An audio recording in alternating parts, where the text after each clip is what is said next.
Elle me demande, tu connais un pasteur Tony? J'ai dit oui, je le connais, j'étais dans son église. C'est juste à côté de ma maison. Mais je ne peux plus aller là-bas. Elle me dit non, il faut aller prier là-bas. J'ai dit non, j'étais là-bas 2 fois. Mais cette église ne me plaît pas. Elle me force, il faut aller prier là-bas. J'ai dit je ne vais pas. Le lundi matin, c'est là que les choses ont commencé. Je suis resté au lit jusqu'à 10 heures. J'étais dépassé. Je me lève maintenant pour aller dans les toilettes. J'arrive pour enlever ma culotte. Le pied gauche ne se soulève pas. Dès que l'ambulance arrive maintenant, j'étais debout. On était au nombre de 4. Quand ils sont venus, ils ont dit que non, monsieur, vous avez l'AVC. Le jeudi, un autre infirmier, je ne sais pas si c'était un être humain ou un démon. Il me dit, monsieur, sans vous mentir, vous ne pouvez plus jamais marcher. Et il est sorti.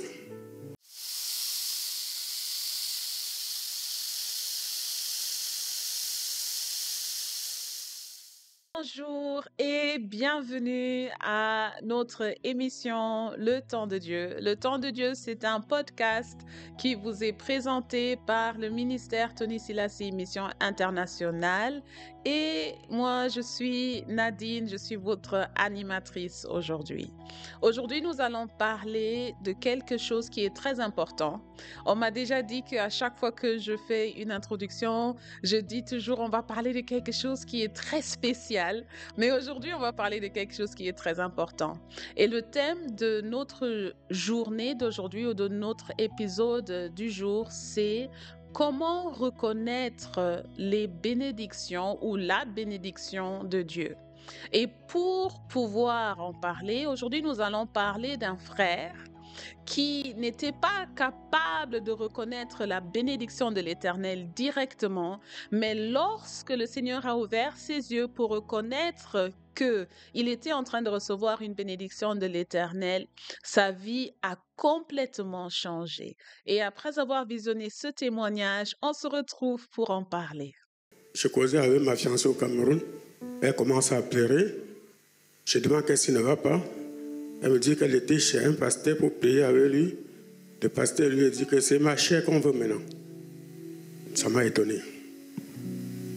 J'ai appelé le pasteur pour lui demander qu'est-ce qu'il a dit à ma femme. Il a dit, j'ai seulement dit ce que le Seigneur m'a dit de lui dire.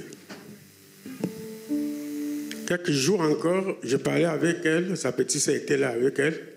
Elle me demande, tu connais un pasteur Tony? J'ai dit oui, je le connais, j'étais dans son église. C'est juste à côté de ma maison. Mais je ne peux plus aller là-bas. Elle me dit non, il faut aller prier là-bas. J'ai dit non, j'étais là-bas 2 fois. Mais cette église ne me plaît pas. Elle me force, il faut aller prier là-bas. J'ai dit je ne vais pas. Mais pas la pression. J'ai pris mon téléphone, j'ai regardé l'entrée de l'église, j'ai appelé l'église. La secrétaire a décroché. J'ai dit, vous vous souvenez d'Henri le Camerounais qui était passé chez vous, vous voulez rencontrer le pasteur? Ça fait déjà 3 mois, vous avez dit que non, le pasteur était occupé. On n'a pas refusé qu'on rencontre le pasteur. J'ai dit, bon, donne-moi le programme de vos prières. Elle m'a donné le vendredi et le dimanche, je crois que c'était quelque chose comme ça. Le vendredi qui suivait, j'avais faim, je suis allé chercher un poisson pour mettre dans mon four. En passant, j'ai dit, on m'avait dit qu'on fait la prière dans cette église le vendredi. Je suis venu moi-même le jour-là. La fête de l'église était plutôt de l'autre côté. J'avais déposé mon poisson devant moi dans un sachet. On a commencé à prier. À un moment donné, j'ai senti que le frère était à côté de moi. Mais je n'ai pas su ce qui s'est passé. Je voyais que j'étais couvert de sueur. Après, j'ai vu l'homme de Dieu m'appeler que je viens devant. Je suis arrivé, il me dit, mais je vois que vous avez beaucoup de blocus dans votre vie. Et le jour de votre mort est même déjà programmé. J'ai dit, mais comment ça pour 3 personnes qui ne se connaissent pas pour me parler la même chose? Bon, je ne sais plus ce qui s'est passé. Je sais qu'après, je me suis retrouvé au sol. Il y avait plein de gens devant moi. Avant, je croyais que c'était le cinéma qu'on faisait, que les gens tombent. Mais ce jour-là, moi-même, je me suis trouvé par terre. Le lundi matin, c'est là que les choses ont commencé. Je suis resté au lit jusqu'à 10 heures. J'étais dépassé. Je me lève maintenant pour aller dans les toilettes. J'arrive pour enlever ma culotte. Le pied gauche ne se soulève pas. Je veux me mouiller avec l'eau, la main gauche ne travaille plus. Je sors, j'appelle mon ami qui était au salon. Je lui dis vraiment, voilà, je n'arrive plus à marcher. Il riait, moi aussi je riais. On croit que c'était les amusements. Il dit, mais assis-toi, je m'assois maintenant. J'appelle un frère qui vient aussi. Je pars dans la chambre, je m'habille parce qu'ils avaient appelé l'ambulance. Dès que l'ambulance arrive maintenant, j'étais debout. On était au nombre de 4. Il demande, mais qui est le malade? Je dis, c'est moi le malade. Mais j'étais debout, j'essayais de voir pourquoi le pied gauche n'allait pas. C'était juste seulement 10 jours que je n'ai pas fait le sport. Ça, c'est quel genre de crampes. Quand ils sont venus, ils ont dit que non, monsieur, vous avez l'AVC. Le lendemain, mardi, presque même heure, je sens mon corps faire encore la même chose. J'appelle l'infirmier, maintenant on vient, on me prend, on revient encore, maintenant je sens que tout le côté gauche ne bougeait plus. J'étais là, je ne savais pas ce qui se passait. Il fallait qu'on me porte pour me mettre sur la chaise. Je fais ceci, je ne pouvais plus bouger. Le jeudi, un autre infirmier, je ne sais pas si c'était un être humain ou un démon. Il est entré en tenue des médecins. Je lui ai posé la question, mais comment se fait-il qu'on me dit qu'il n'y a rien et je sens que je suis mort d'un seul côté. Le côté gauche ne bouge plus. Il me dit, monsieur, sans vous mentir, vous ne pouvez plus jamais marcher. Et il est sorti. Au même moment, j'ai perdu plus de 10 kilos. J'ai commencé à regretter pourquoi je suis là. Je voulais même à tout prix rentrer au Cameroun. J'ai parlé dans moi-même comment je n'ai pas une femme. J'ai laissé mes enfants, je viens ici tomber malade, je ne peux plus marcher. Quelques jours après, on me prend maintenant, on m'amène à Broman, au centre d'éducation de Donc quand j'arrive maintenant, je vois mon voisin de lit qui est là depuis 2016. Lui ne marche pas, il ne parle pas. Je dis, ah, j'ai compris maintenant pourquoi on m'a amené ici. C'est pourquoi je ne marche plus. Quelques jours après, la secrétaire m'appelle. Monsieur Henri, vous êtes dans quel hôpital? Donne-moi l'adresse, il y a les gens en route qui viennent vous rendre visite. Donc j'étais découragé. Tout ce qu'on me disait même de faire comme la rééducation, je n'aimais pas faire. Parce que pour moi, ils savaient que je ne peux plus jamais marcher. Mais j'ai jeté un peu les béquilles pour faire les efforts, venir un peu devant la cour m'asseoir. Quelques minutes après, je vois une voiture garée. C'est pasteur Tony avec madame. Alléluia. Quand je l'ai vu descendre de la voiture, j'ai dit, ah, ce monsieur, je suis allé dans son église 2 fois seulement. Et l'église que j'ai même trop m'a parlé parce que je sais ce que j'ai parlé de cette église. Là, je demande pardon à Dieu à l'église. Amen. Peut-être c'est la 3e fois que je demande ce pardon, mais ça ne peut jamais suffire. Quand je pense à ce qui est sorti de ma bouche pour cette église, je ne suis plus moi-même. Donc quand pasteur Tony arrive maintenant, on entre dans la chambre. Quand on avançait le couloir pour aller dans ma chambre, je dis, ah, comment se fait-il que le monsieur peut venir me rendre visite? Peut-être il vient Dieu lui a révélé tout ce que j'aime à parler de lui et de l'église. Il me regarde dans les yeux. À un moment, j'avais même peur de lui fixer encore dans les yeux. Il me dit, je suis un être humain comme toi. Les miracles qu'on fait souvent, c'est l'esprit qui entre dans nous, qui opère ces miracles. Mais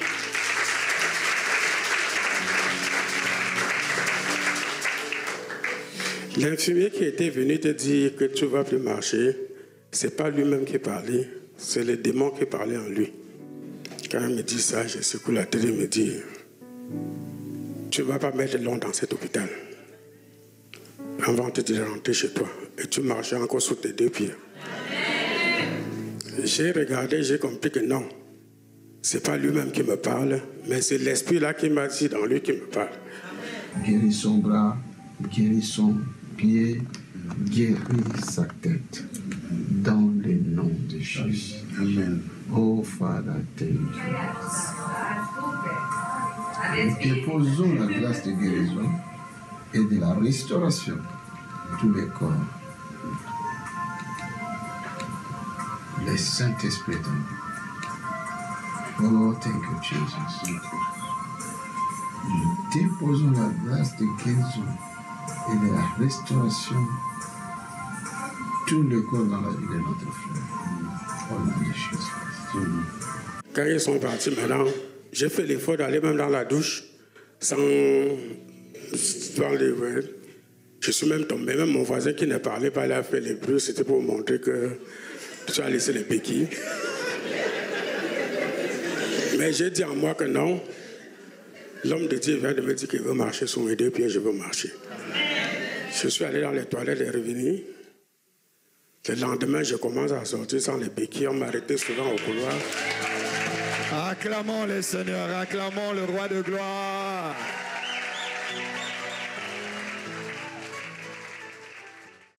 Ce témoignage m'a fortement touchée.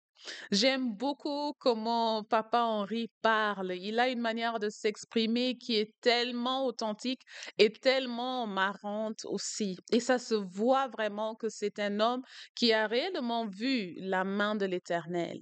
Il me fait penser, ou bien l'attitude de son cœur me fait penser à Nathanaël dans la Bible, où il est en train de dire, je pense que c'est dans Jean chapitre 1 au verset 46 que nous allons lire maintenant, qui dit ceci. Nathanaël lui dit, peut-il venir de Nazareth quelque chose de bon? Philippe lui répondit, viens et vois. Philippe, qui était l'ami de Nathanaël, est parti voir son ami pour lui dire qu'il avait trouvé le Messie. Il avait trouvé le sauveur de l'humanité. Et Nathanaël, dès qu'il a entendu que ce sauveur de l'humanité, donc Jésus-Christ, venait de Nazareth, il a directement reculé. Il a dit, est-ce qu'il y a quelque chose de bon qui peut réellement venir de Nazareth? Parce que Nazareth était considérée comme une ville très simple, elle était considérée comme une ville très pauvre, elle était considérée même comme une ville qui n'était pas vraiment au centre, donc elle n'était pas vraiment puissante économiquement parlant. Et le peuple d'Israël, depuis le commencement, n'a que fait recevoir des promesses et des prophéties sur la personne du Sauveur de l'humanité, sur la personne de Jésus-Christ.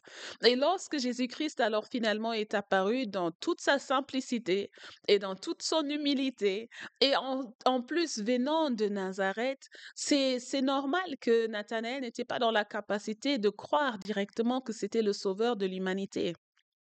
Mais c'est au moment où Jésus-Christ est venu rencontrer Nathanaël et qu'il a dit à Nathanaël que tu es le genre de personne en qui il n'y a aucune racine de mal, aucune sémence du mal, que les yeux de Nathanaël se sont ouverts et qu'il a vu que non, toi, tu es réellement le Fils de Dieu, tu es réellement le sauveur de l'humanité. Et Nathanaël représente beaucoup de personnes ici encore dans ce monde.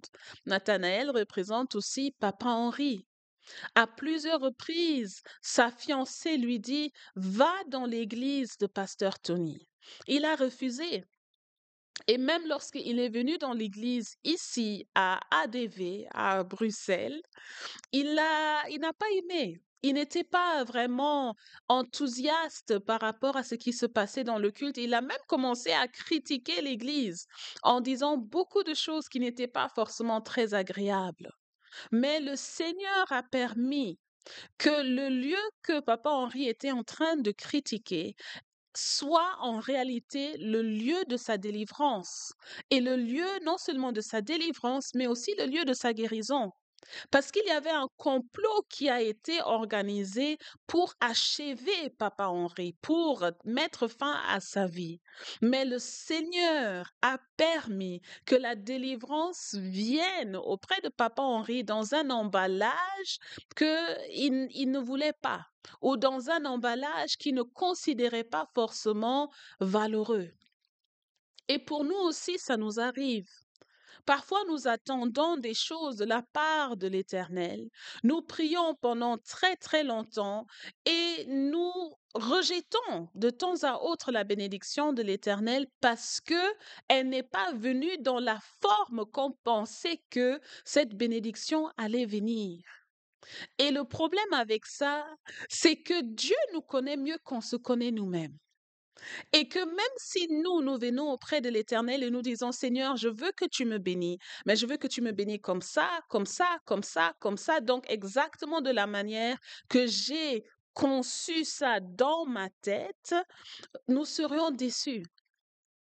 Et ça me fait penser à une histoire que j'ai vue sur les réseaux sociaux d'un jeune homme. Un jeune homme qui a demandé de l'argent à son père. Il a dit à son père qu'il avait besoin de, je ne sais pas si c'était une somme de 1000 euros ou de 5000 euros, je ne sais pas, mais il a demandé de l'argent à son père. Et alors, lorsque son anniversaire est arrivé, il a reçu un cadeau de la part de son père, mais ce n'était pas l'argent, c'était une Bible. Et il a dit, oh, qu'est-ce que je vais faire avec cette Bible-là? Il a mis la Bible sur sa table, il a négligé la Bible pendant quelques mois, quelques années même. Et à un moment donné, quand il a commencé son déménagement, parce qu'il devait déménager, alors la Bible est tombée par terre. Et lorsque la Bible est tombée par terre, il a vu derrière, il y avait une enveloppe avec plein de billets d'argent. Donc, avec l'argent qu'il avait demandé à son père, ça se trouvait dans cette Bible-là. Et il était bien sûr sous le choc parce qu'il avait négligé l'emballage dans lequel sa bénédiction était venue. Et il n'a pas eu la capacité d'enlever toutes ces notions préconçues pour se rapprocher de sa bénédiction, pour finalement recevoir ce que le Seigneur, ou bien son papa dans ce cas-là, avait préparé pour lui. Et nous aussi, nous sommes comme ça.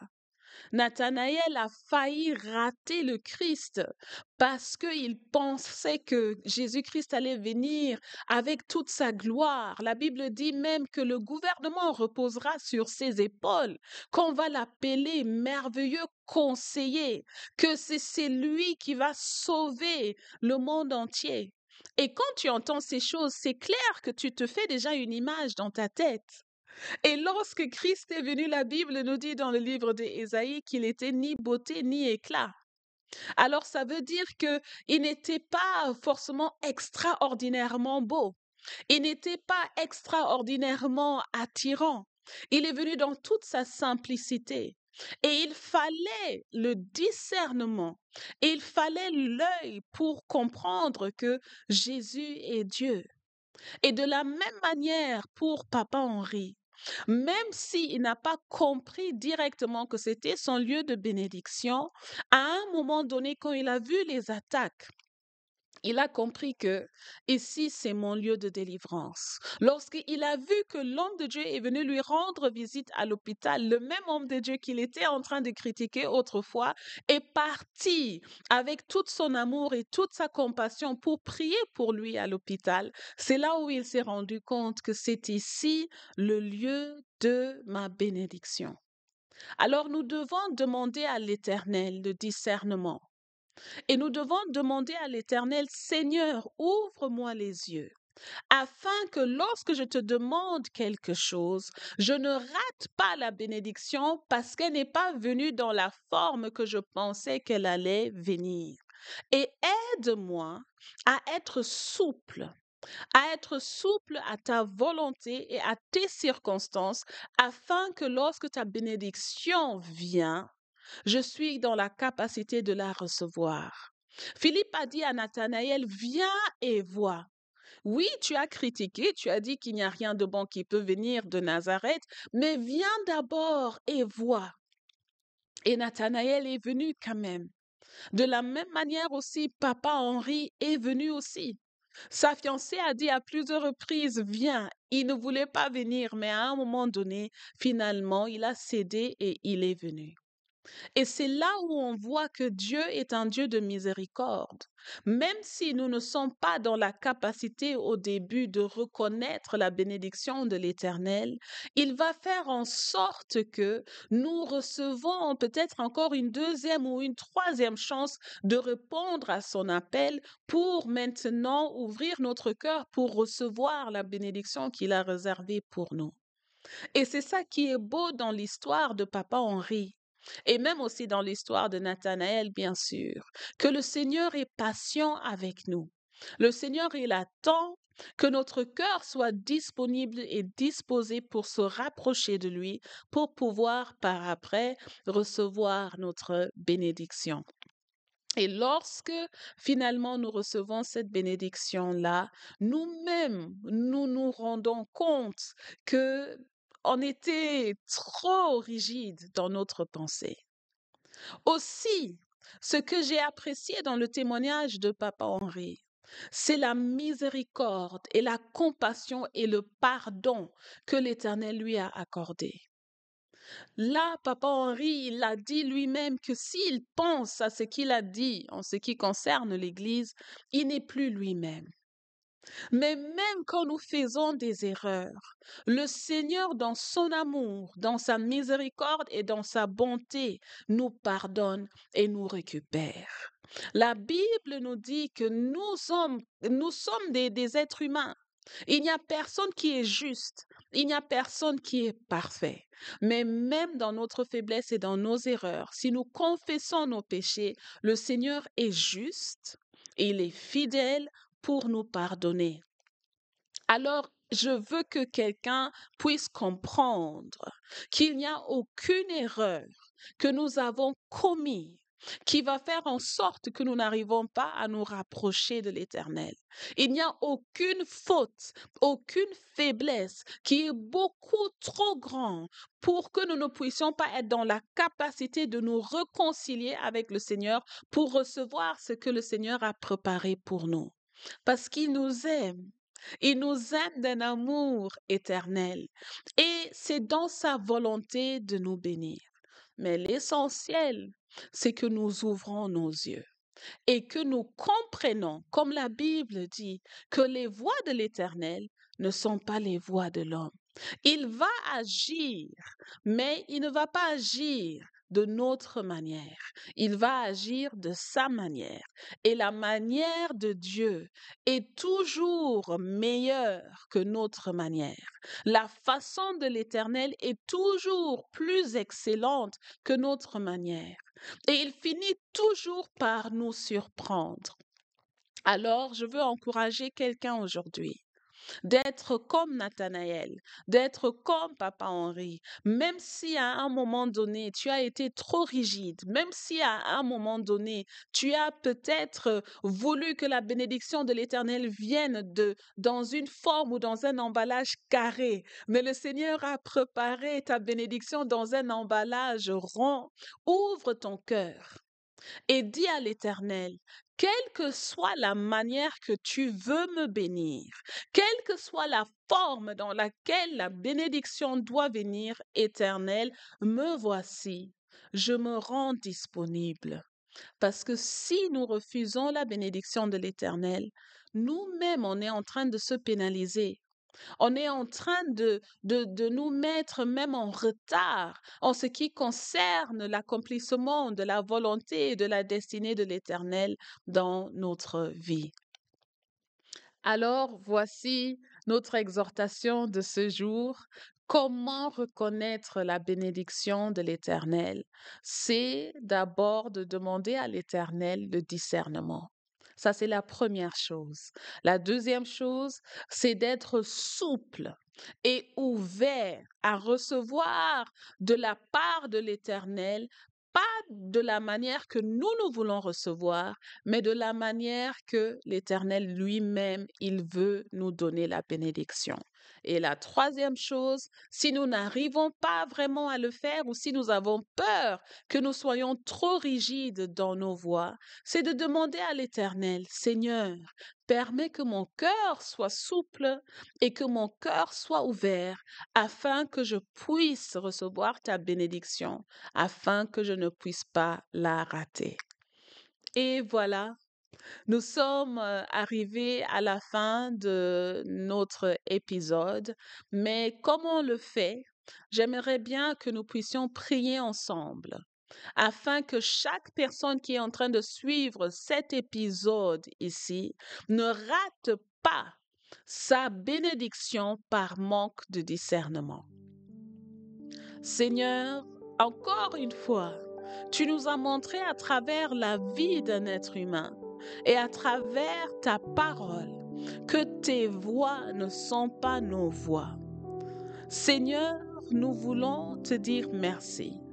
Parce que même si il y a eu des moments dans notre vie où nous avons rejeté la bénédiction qui venait de toi par manque de connaissance, tu nous as toujours fait grâce. Et aujourd'hui, tu nous fais encore grâce. Je prie pour chaque personne qui est en train de nous suivre, Éternel. Je prie que tu nous donnes le don de discernement. Que tu nous donnes, Seigneur, la capacité d'avoir les yeux ouverts pour reconnaître la bénédiction qui vient de toi. Seigneur, je prie que tu puisses travailler nos cœurs afin que nos cœurs soient souples à recevoir de la manière que toi tu veux que nous recevons. Et Seigneur, nous prions que cette attitude de cœur puisse déclencher le miraculeux dans la vie de tout un chacun. Que cette attitude de cœur puisse déclencher les merveilles et les témoignages surnaturels dans la vie de tout un chacun. Nous te disons merci parce que rien n'est impossible à toi. Dans le nom de Jésus-Christ, nous avons prié et nous disons Amen. Que le Seigneur nous bénisse encore une fois. Je suis, à chaque fois que je suis là, tellement dans la joie d'être là et de partager avec vous. Et une chose que je veux dire quand même, c'est merci. Merci pour les commentaires. Merci pour les encouragements. Il y a des personnes qui nous ont encouragés personnellement. Il y a des personnes qui ont encouragé à travers des commentaires. Il y a un commentaire avec plein de cœurs comme ça. Et c'est juste tellement d'amour que nous ressentons. Et je veux juste vous dire que nous aussi, nous vous aimons. Et nous sommes tellement reconnaissants que vous recevez la parole de l'Éternel et que nous sommes en train de bâtir une communauté de personnes qui sont amoureux de l'Éternel et qui sont dans la capacité de prendre du temps avec le Seigneur. S'il vous plaît, suivez-nous sur YouTube, Tony Silas Émission Internationale, Instagram, letempsdedieu.podcast, TikTok, letempsdedieu.podcast, Spotify, Le Temps de Dieu, Apple Podcast, Le Temps de Dieu. Et si vous ne voulez pas rester en ligne, s'il vous plaît, venez sur place. Nous sommes à la rue Goethe 41 1070 à Bruxelles et nous avons culte chaque vendredi à 19h et les dimanches à 10h. Vous êtes les bienvenus. Que le Seigneur vous bénisse et on se retrouve pour une prochaine émission la semaine prochaine. Bye bye.